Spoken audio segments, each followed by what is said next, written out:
Place మారింది కానీ ఫలితం మారలేదు. 4వ టీ20లో కూడా అదే రిజల్ట్. బ్రిస్టల్ వేదికగా జరిగిన 4వ టీ20 మ్యాచ్లో ఇంగ్లాండ్ భారత్ను 9 వికెట్ల తేడాతో ఓడించింది.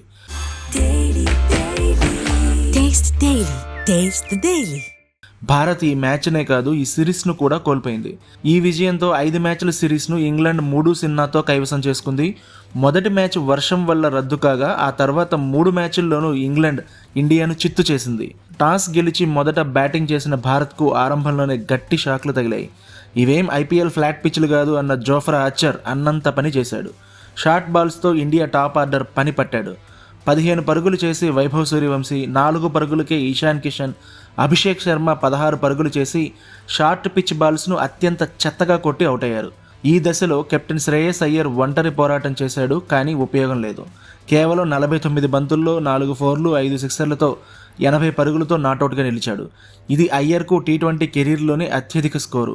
అతనికి శివన్ దూబే కాసేపు సహకరించినప్పటికీ వేగంగా ఆడలేకపోయాడు. దీంతో భారత్ 20 ఓవర్లలో కేవలం 158 పరుగులు మాత్రమే చేయగలిగింది. చాలా తక్కువగా ఉన్న స్కోర్ను ఇంగ్లాండ్ అలవోకగా ఛేదించింది. బట్లర్ తొందరగానే అవుట్ అయినప్పటికీ ఇంగ్లాండ్ ఏమాత్రం తగ్గలేదు.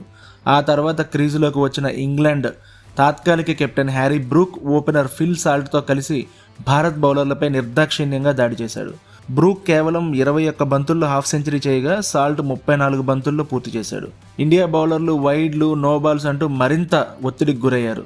బ్రూక్ 35 బంతుల్లో 79 పరుగులతో నాటౌట్గా నిలవగా సాల్ట్ 42 బంతుల్లో 59 పరుగులు చేశారు. వీళ్ళిద్దరి భాగస్వామ్యంతో ఇంగ్లాండ్ కేవలం 13.5 ఓవర్లలోనే టార్గెట్ను ఛేదించింది. బ్రూక్ ప్లేయర్ ఆఫ్ ది మ్యాచ్గా ఎన్నికయ్యాడు. భారత్పై ఒక టీ20 సిరీస్ను ఇంగ్లాండ్ గెలవడం చరిత్రలో ఇదే మొదటిసారి. ఇప్పటికే సిరీస్ను కోల్పోయిన భారత్ వైట్ వాష్ను తప్పించుకోవాలంటే తర్వాత మ్యాచ్లో తప్పనిసరిగా గెలవాలి.